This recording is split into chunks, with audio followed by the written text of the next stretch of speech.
আমার মেয়েকে না দেখ, কিচ্ছু চাই না। তুমি করো না জুলাই সনদ বাস্তবায়ন, আমার মেয়েকে না দাও তো। ডাইন ভাত খাইতাম, 16,000 টাকা বেতন পাইতাম, সংসার চালাইতাম, আমার সন্তান নিয়ে তাও ভালো ছিলাম।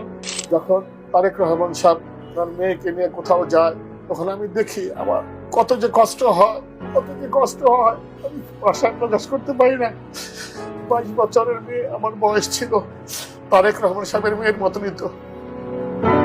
আমার মেয়ে মাদ্রাসার মধ্যে পড়তো, মনে করেন মাদ্রাসার হুজুরে মনে আসার পরে জিজ্ঞাসা করা হলো যে কেন, কি অবস্থা, কোথা থেকে আসছো। সে বললো যে ঢাকায় চলে গেছিলাম, এখন নানা ভাই জোর করে নিয়ে আসছে আমারে। আমি আসতে চাইছিলাম না, আমাকে জোর করে নিয়ে আসছে নানা ভাই। দেশবাসী, আমি আপনাদের সাথে শুধু এই কথাটাই বলতে চাই যে যে মেয়েটা এখানে আসতে চাইছিল না, চাচ্ছিল না, তাকে কেন জোর করে আনা হলো। তাকে জোর করে আনার পিছনে কি কারণ ছিল বা তার কি স্বার্থ ছিল। পরবর্তীতে আমরা এটাও জানতে পারি যে এই মেয়েটা তার এই নানার সাথে রাতের বেলা ঘুমায়। সে নিজেই বলছে। কেন বলছে? যখন আমরা জিজ্ঞাসা করলাম যে তুমি হিজাব পরো না, অন্য মেয়েরা হিজাব পরে, তুমি বুরকা পরো না, অন্য মেয়েরা বুরকা পরে, কারণ তার চলাফেরা সম্পূর্ণ আলাদা ছিল। দর্শক, ব্রেকিং নিউজ এবং তাজা খবর, সকলেই শিরোনাম দেখেছেন, বুঝতে পেরেছেন গুরুত্বপূর্ণ এই ভিডিওটি হতে যাচ্ছে, তাই একদম না টেনে আসুন এবার বিস্তারিত সকল ভিডিওটি শেষ পর্যন্ত দেখতে থাকি। মেয়ের স্বপ্ন কি ছিল, যদি এমন কিছু আপনাকে বলেছে কিনা সেটা বলতে। মেয়ের কথা বললে আপনি আমার কথার এখনই করতে পারবেন না, মেয়ের প্রসঙ্গে কথা বললে। কারণ আমি একটু শুনতে চাই, মানে এটা পারবো না, হয়তো স্পষ্ট কথা আসবে না আমার। আমি মেয়ের কথা স্মরণ করি না, মেয়ের ছবি দেখি না কখনো। যে সাংবাদিকে আসে মেয়ের কথা বলে, কথা বলি না, এই কথা বললে পারবেন না প্লিজ। এই আমার মেয়ের প্রসঙ্গে বলেন না, কারণ আমি রাতে একা শুয়ে কান্না করি, বুঝতে পারছেন। এটা বললে আপনার রেকর্ডিং আপনি হবে না, ওরে আমি ভুলে যেতে চাই। আমি শুধু চাই এটা যে ওরা যেটা নিয়ে আন্দোলন করছে সেটা যেন বাস্তবায়ন হয়।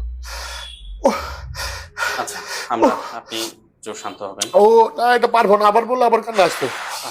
আপনি চালু রাখেন। ও বলতো যে আমি বড় হইয়া টিচারই করব, ওর আশা ছিল। আর ও আমার সাথে বেশি মিশতো না, মিশতো ওর খালাদের সাথে, ওর সাথে। কিন্তু আমি ওর অপেক্ষা থাকতো, ও একটা জব করতে, কেন ও যে লেখাপড়া করতো, ওর ওর ফির টাকা, ওর টাকা আমি সব দিতে পারতাম না। ওই জন্য সেই কলেজে অ্যাপ্লিকেশন করছে যে স্যার আমাদেরকে যেন একটু কলেজের জন্য একটু ফিটা একটু কমায় দেয়। তারপরে এটা আমি জানতাম না, পরে আমাকে টিচার বলছে। তারপরে ওইখানে একটা জব করতো ঢাকা সিটিতে, সেখান থেকে টাকা পাই আমাকে হেল্প করতো, সেই বিকালবেলা করতো। তো ও যখন রাত 9টার সময় ঘরে আসতো, আমি শুধু তাকায় দেখতাম, আমি ডাকতাম যে ওই পাশের রুমে যখন কথা হইতো আন্টিদেরকে নিয়ে, তখন আমি বলতাম তানহা জি আব্বু, এই কথা বলতাম। আমি ঘুমায় পড়তাম যে আমার মেয়েটা ঘরে আছে। ওর একটা আওয়াজ শুনলে আর ওরে দেখলে আমার শান্তি লাগতো। আচ্ছা, আমরা অন্য প্রসঙ্গে যাচ্ছি, আশা করি আপনি শান্ত হবেন।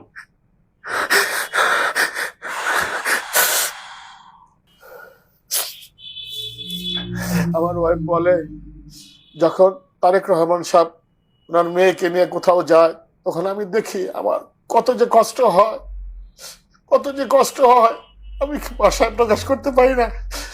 তখন আমি আফসোস করি, কথা ঠিকই 22 বছরের মেয়ে আমার বয়স ছিল, তারেক রহমান সাহেবের মেয়ের মতনই তো। অথচ আমাদের এই সন্তানরা যে উদ্দেশ্যে আন্দোলন করছে, সেই উদ্দেশ্যে সবাই সন্তুষ্ট, সেটাকে পূরণ করবে, বাস্তবায়ন করবে, সেই কথা তো এই সরকার তারেক রহমান সাহেব বলছে। আজকে সেটা করতেছে না, যার জন্য আমি এই কথাগুলি বলি। ওইখানে যে আপনার কাছে আমরা অনেক অনেক প্রশ্ন নিয়ে এসেছি, যেহেতু শহীদ মেহেরুন্নেছার প্রসঙ্গটা আসলে আনলে আপনি একটু অস্বাভাবিক হচ্ছেন। আমরা মূল কথায় একটু যাই, সেটা হচ্ছে যে প্রোগ্রামটা হয়েছিল কাকরাইলে, আসলে আপনাকে সেখানে কারা ইনভাইট করেছেন, দাওয়াত করেছেন? ওটা আমার দেশ পার্টি, ওইখানে শহীদ পরিবারকে ডাকা হয়েছে, আমি জানতে পারছি। তো আমরা গেলাম, বেশ ভালো কথা। তো যাওয়ার পরে ওইখানে আমি চাইছিলাম যে কিছু শহীদ পরিবারের আমার ব্যথার কথাটা, কষ্টের কথাটা বলবো, আর জুলাই সনদের কথাটা সরকারকে জানাবো। তো আমি নাম লেখাইছি, তো আমার বক্তব্য হবে একটু। তো সবাই বক্তব্য রাখলো, সব বড় বড় লোক ওনারা, আমি চিনি না কারা ওনারা। তার মধ্যে ফুহাদ সাহেব ছিল, ওনাকে চিনি মোটামুটি। আরেকজন ছিল কি জানো, যে ইঞ্জিনিয়ার কি জানো, উনিও ওনাকে মোটামুটি চিনি, বিভিন্ন অনুষ্ঠান দেখি। কয়েকজন মুখ চেনা লোক আছে। তো লাস্টে যখন উনি যে বক্তব্য রাখলেন, ওদের বিএনপির নেতা, ওনাকে আমি অনেক আগে দেখছি। উনি জোয়ান কালে খুব ইসলামের কথা বলতো, খুব ভালো লোক উনি। সবসময় ওনার মুখে আল্লাহ রসুলের কথা নিয়ে আমি খুব দেখছি, আজকেও দেখছি ওনাকে। উনি তো এই লোক সেই লোক যে খুব সংসদে ভালো কথা বলতো। তো ওই দিনকে আমি ওনাকে বুঝতে পারিনি, কিন্তু একজনের আশাউদ্দিন নিজামের কথা বলছেন। জি জি জি। তো ওই দিনকে একজনে বললো যে উনি বিএনপির লোক, বিএনপির সংসদ সদস্য বা কোনো মন্ত্রী। আমি ঠিক আছে, মানে উনি বলতেছে যে ঘড়িতে যে আমাদের সময় নাই, এই মাগরিব আজান হবে 1 মিনিট বা 1.5 মিনিটের মধ্যে শেষ হয়ে যাবে। তখন আমার মনের মধ্যে একটা রাখবে, কি আমাদেরকে ডাকা হয়েছে এখানে শহীদ পরিবারকে, আমি নাম লেখাইলাম, কিছু বলবো, আমাদের ব্যাপারে কিছু বললো না, প্রোগ্রাম তো শেষ হয়ে গেলে সব চলে যাবে।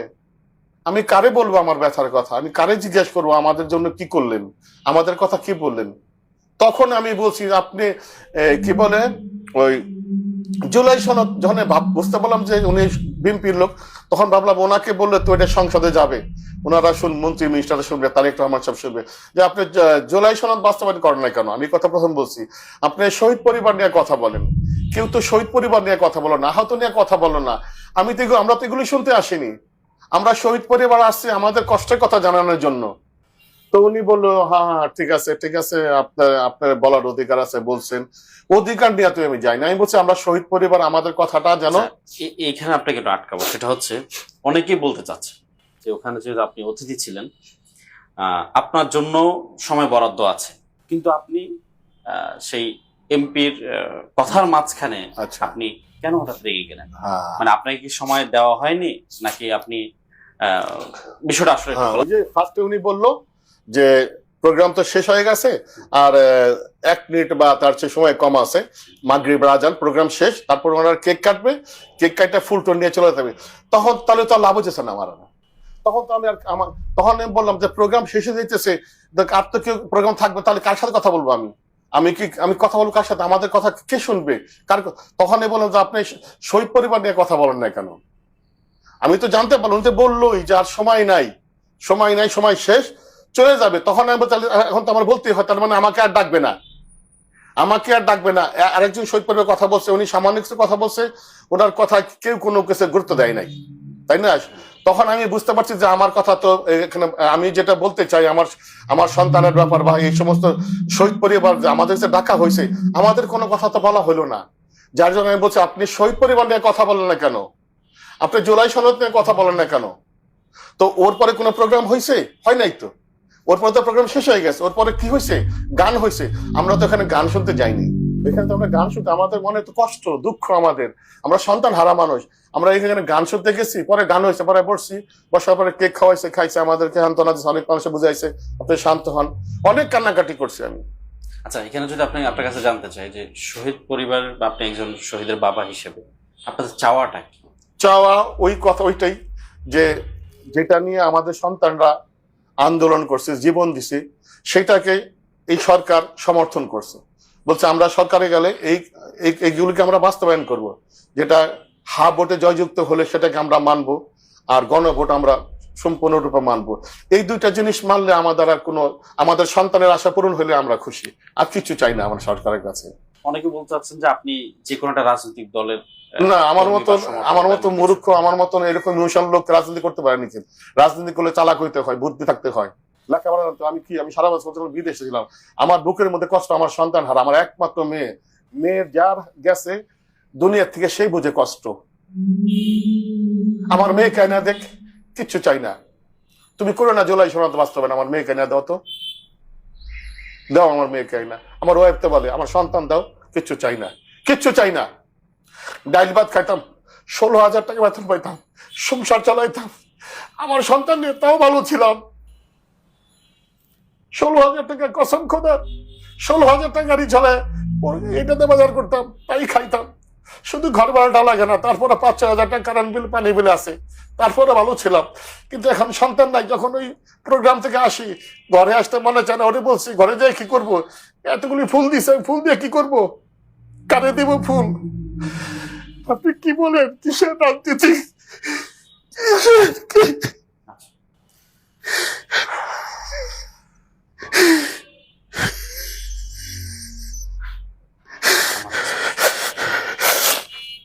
আমি বলছি না, আমার মেয়ের কথা বললে আমার অবস্থায় ভালো লাগে না।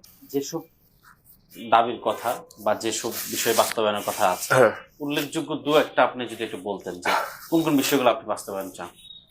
আমি তো ওইগুলি যেগুলি আমি যেটা ফলো করি, যে বড় বড় যারা নাকি আইনজীবী আছে তারা যখন টক শোতে কথা বলেন যে জুলাই সনদে কি কি আছে, তার থেকে কিছু আমরা জানি। তো এটা আমার জানার বিষয় না। আমরা জানি যারা নাকি সবাই বৈশা যখন একটা সিদ্ধান্ত নিছে, তাহলে ভালো সিদ্ধান্তই নিছে। এইখানে তো আমাদের যে বর্তমান সরকার তারেক রহমান সাহেব এটা হাতে হাত মিলাইছে, আমাদের স্বরাষ্ট্রমন্ত্রী হাতে হাত মিলাইছে, তারা সবাই খুশি হয়ে এটাকে বলছে আমরা বাস্তবায়ন করব।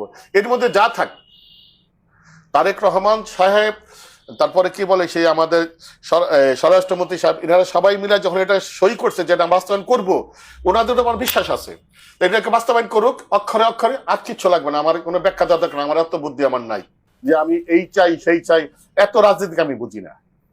ওনারা বলুক যে এটার মধ্যে যা ছিল সব বাস্তবায়ন হয়েছে, আমি কোনোদিন কিছু বলবো না। তারেক রহমান সাহেবকে 1000বার সালাম, স্বরাষ্ট্রমন্ত্রীকে 1000বার সালাম।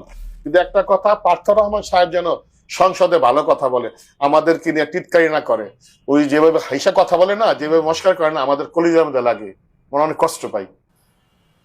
উনি যেভাবে হাসে না, কথা বলে না, আমরা জানি তো, ওনার পরিচয় জানি, সবার পরিচয় আমরা জানি, তাই না? তারেক রহমান সাহেব বেস্ট মানুষ। জিয়া রহমান সাহেবকে আমরা চিনি জানি, তারেক রহমান সাহেব আমরা চিনি জানি, ওনার মাকেও চিনি, উনি ভালো মানুষ, সন্দেহ নাই এতে, উনি ভালো। কিন্তু ওনার আশেপাশে কিছু লোক আছে যেগুলো ওনাকে ভবিষ্যতে খারাপের দিকে নিয়ে যাবে, ওনার জন্য বিপজ্জনক হয়ে যাবে। আমরা তা চাই না, আমরা তারেক রহমানকে ক্ষমতায় চাই।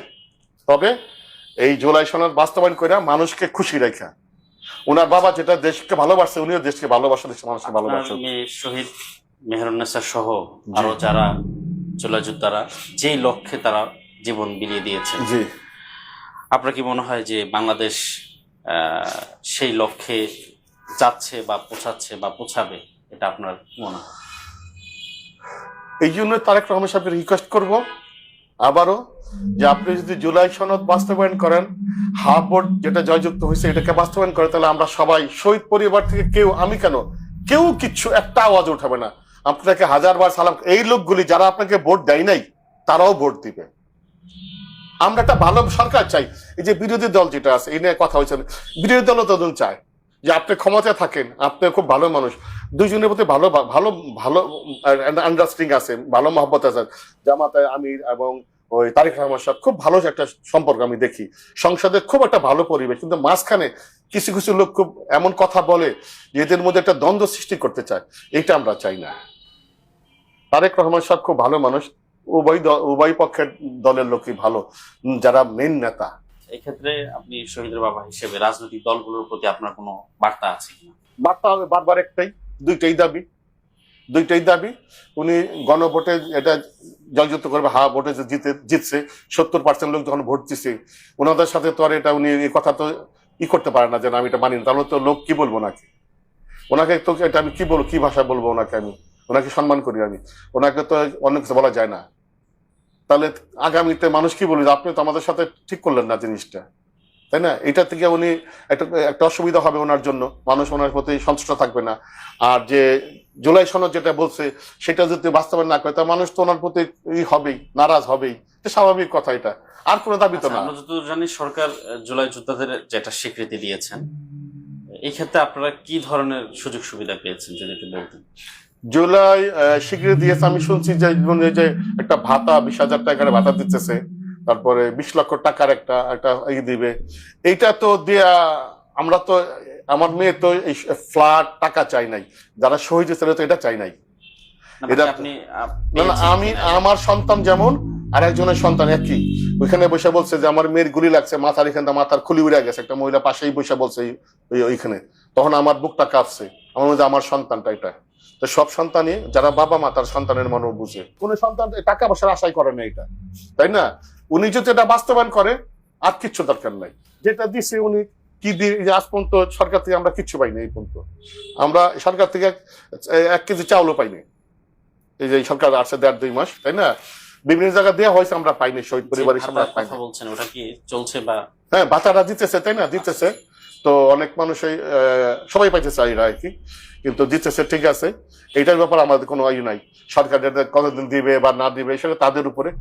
অনেকে আমরা সামাজিক যোগাযোগের মাধ্যমে যেটা দেখছি যে অনেকে বলতে চাচ্ছেন যে বাড়তি কোনো সুবিধা পাওয়ার জন্য, মানে বিশেষ করে আপনি যখন রেগে গিয়েছেন, হ্যাঁ, ওখানে বিভিন্ন জায়গায় যে মন্তব্য আছে, অনেকে অনেক রকম মন্তব্য করেছেন, সে জায়গায় এই ধরনের মন্তব্য আমরা দেখেছি যে বাড়তি কোনো সুবিধার আশায়, কিংবা আপনি কোনো একটা রাজনৈতিক দলের প্রতিনিধি হয়ে আপনি সেখানে। সুন্দর কথা বলছেন, সুন্দর কথা বলছেন আপনি।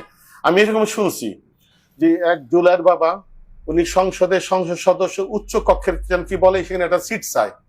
তারপরে আরেকটা মহিলা, ওদের প্রতি নান হত, যারা সন্তানের রক্তের উপরে দাঁড়ায় সন্তানের সাথে বেইমানি করে পথ চায়, তাদের উপরে নান হত, আল্লাহর গজব পড়ুক তাদের উপরে। আপনি বলেন আমি স্বার্থ চাই, সব ফিরায় নেক, আমার মেয়েকে দেখ, আমার ওয়াইফ বসার সময় ভালো, কিচ্ছু চাই না, আমার মেয়েকে ফিরায় দেখ, কিচ্ছু চাই না। আপনি কি বলেন? আমি রাজনীতিকের কিচ্ছু চাই না। আমি জামাতা আমির একটা বক্তব্যে ছিলাম, তখন আমি কিছু কথা বলছি। আমি বলছি আমি কিন্তু রাজনীতি করতে আসিনি, করি না, এটা আমি বুঝতাম না, তাও ওই কথা বলে ফেলাইছি। আজও বলি, কোনোদিন আমার যদি কেউ রাজনীতি ডাকে মোটেই না। আমি সব জায়গায় বলি রাজনীতিকে আমি করবো না, করি না। আমার সন্তান আমার সন্তানেরা যেটা বলছে এটা করলে আমরা খুশি, এবং এটার মধ্যে সব ভালো আছে, আমি জানি ভালো আছে, ভালো চাই। এই দেশটা 95% মুসলমানের দেশ, এই দেশটা ভালো মতো চলে। হিন্দুদের জন্য সালাম, খ্রিস্টান জন্য, সবাই দেশ এটা, সবাই শান্তি চাই আমরা দেশে। খোদার কসম খায় বললাম, এটা আপনি প্রচার করেন, আমি এই দেশে শান্তি চাই। আমি অনেক সময় মহাত্মা গান্ধী বলি যে আরে আমি তো দেখা যায় দেশপ্রেমী হয়ে গেছি, আমি দেশ ভালোবাসি, মানুষকে ভালোবাসি। প্রিয় দর্শক, সম্পূর্ণ ভিডিওটি দেখলেন, বুঝতে পেরেছেন ভিডিওটি অত্যন্ত গুরুত্বপূর্ণ। আমরা সকল আপডেট এবং ব্রেকিং নিউজগুলাই সর্বপ্রথম আপনাদের কাছে পৌঁছে থাকি। অবশ্যই আমাদের চ্যানেলটিকে সাবস্ক্রাইব করে রাখলে নিত্য নতুন সকল আপডেটগুলো সর্বপ্রথম পেয়ে যাবেন। দেখা হচ্ছে পরবর্তী অন্য কোনো ভিডিওতে। সেই পর্যন্ত ভালো থাকুন, সুস্থ থাকুন। আসসালামু আলাইকুম ওয়া রাহমাতুল্লাহ।